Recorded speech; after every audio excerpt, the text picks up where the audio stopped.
Vou, vou começar pedindo desculpas se eu errar alguma coisa, se eu esquecer alguma coisa. E a gente fez todo um treinamento aqui ontem, né? Ficamos aqui treinando um roteiro, tem todo um roteiro para seguir. É um projeto muito importante para a nossa cidade. Tem o TEDx Guará, para quem é guaraense, nascida e criada, apaixonada por essa cidade, a gente sabe o tanto que é importante, né, Rafa, né, Cris, né, Everardo, Luciano, todo mundo está trabalhando aqui, o tanto que é importante trazer a visibilidade que esse projeto se apresenta para as nossas causas, para as nossas pautas. Oi, aí, estou falando, estou testando aqui o negócio. Então, eu resolvi abrir mão um pouquinho desse roteiro e falar com vocês, que são meus amigos, que são pessoas que me conhecem, e abrir meu coração, né? Afinal de contas, é um papo sobre confissão. E é uma confissão de uma mãe atípica. Primeiro começo pedindo licença a todas as mães atípicas que passaram por esse mundo aqui antes de mim.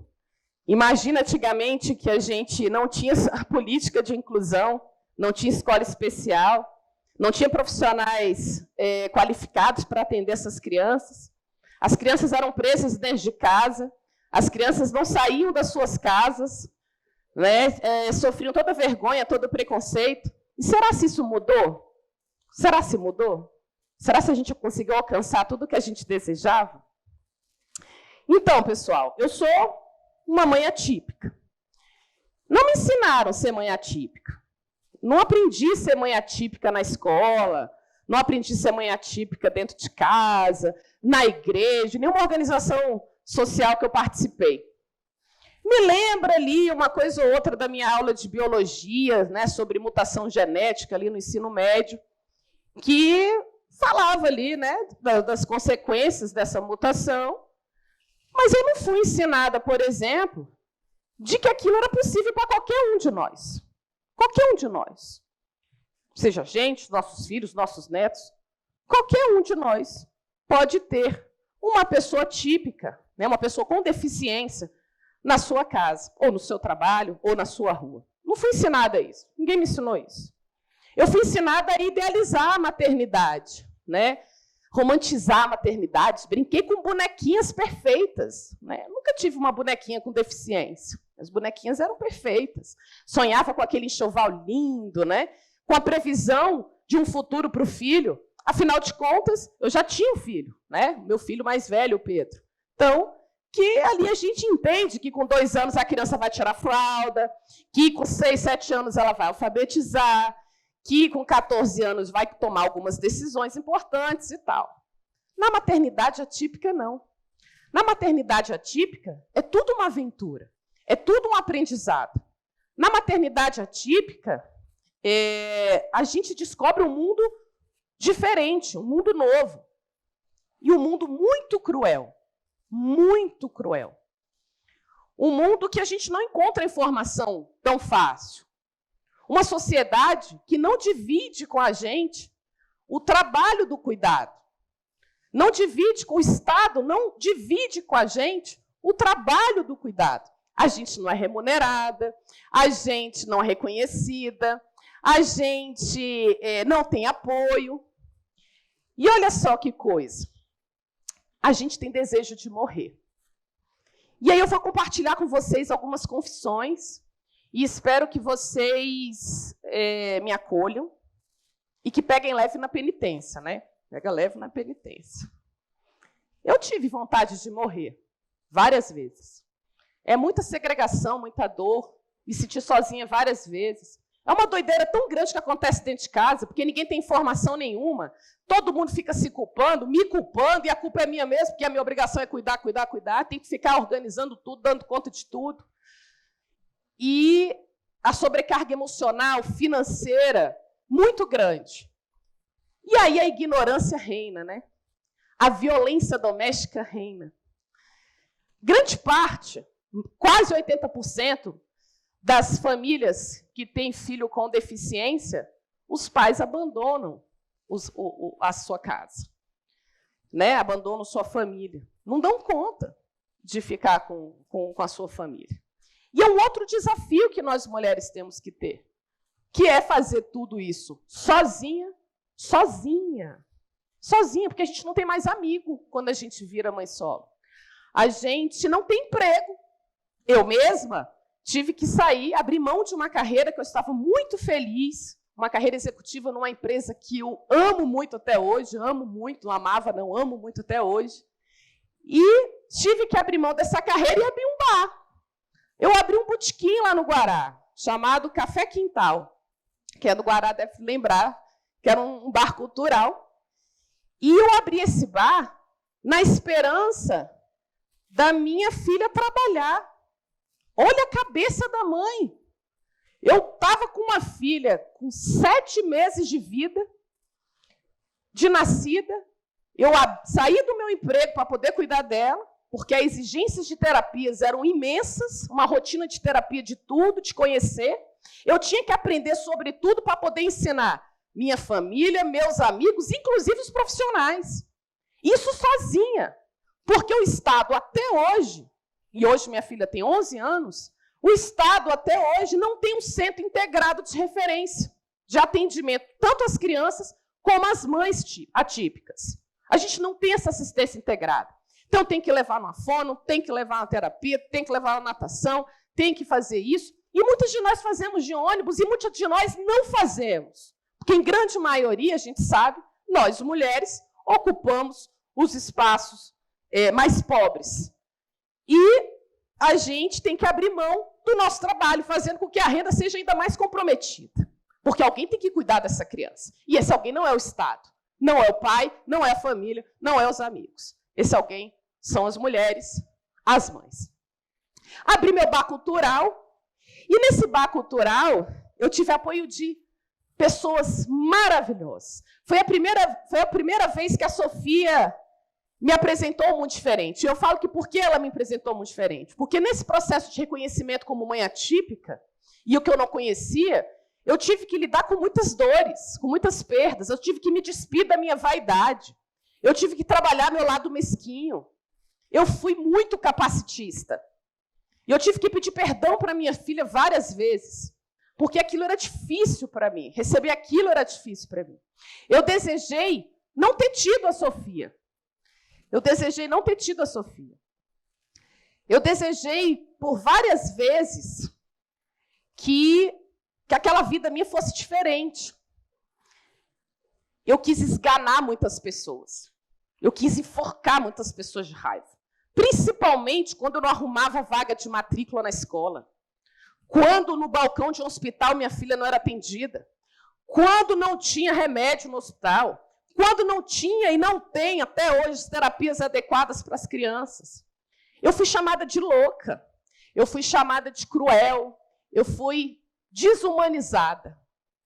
Fizeram eu acreditar que eu era insuportável e rabugenta. Mas não, eu não era insuportável e rabugenta.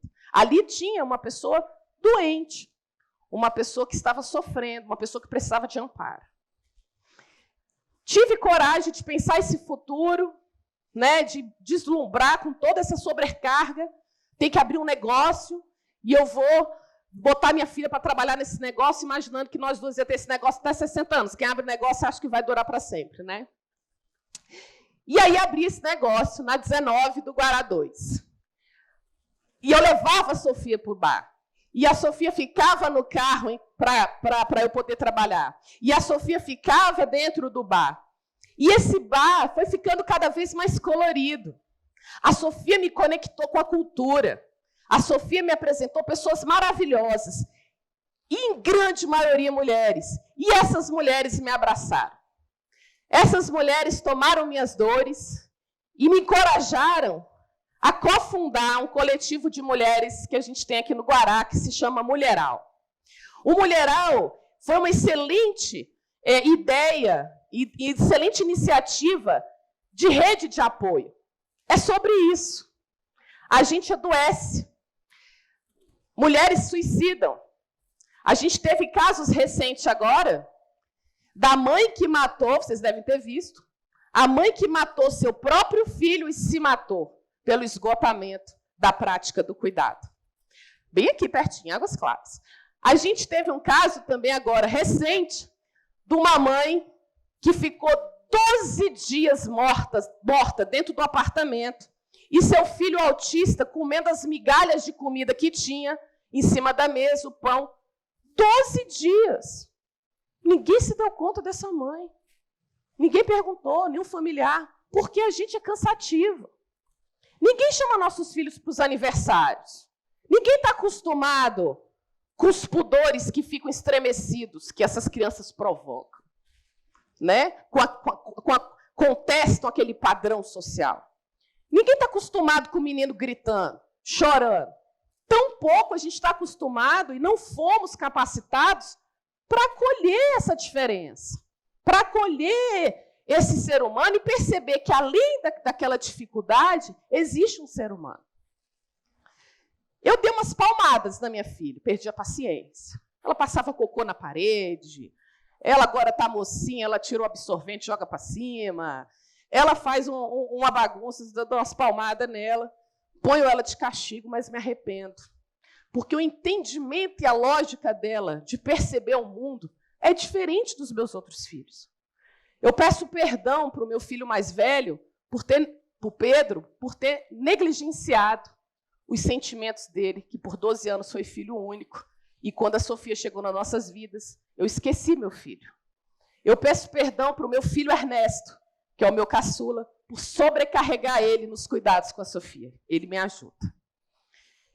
Eu peço perdão para as pessoas com quem eu desejei mal, por destratarem a minha filha, por não incluírem minha filha, assim como uma senhorinha lá do clube, que chegou para mim e falou, nossa, tão bonitinha, mãezinha, pena que é doidinha. Quase que eu enforco ela. E eu peço perdão por não ter essa paciência, essa empatia na época, de olhar isso. Hoje eu percebo tanto que a gente é pobre. Hoje minha filha me ajudou a evoluir. Cada passinho da Sofia, eu aprendi como a gente é muito fraco, pequeno, mesquinho. O tanto que a gente é capaz, o tanto que o nosso cérebro é capaz, e o tanto que a gente é capaz de ter amor, se dá amor. A rede de apoio, ela não é só para as mães atípicas, ela não é só para os idosos, ela não é só para as pessoas com algum tipo de dificuldade, vulnerável. A rede de apoio é para nós. Nesse mundo cada vez mais conectado, nesse mundo cada vez mais digital, a gente precisa conversar, se conectar, essa questão de sobrevivência. E com a questão da rede de apoio, eu pude perceber que na rede de apoio que eu tive acesso, a grande maioria era formada por mulheres. Nós, mulheres, que gostamos de conversar, ajudar, com as nossas dificuldades, com as nossas diferenças.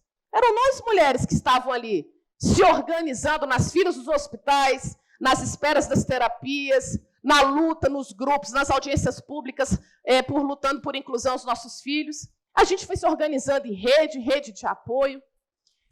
E como não ser feminista diante disso?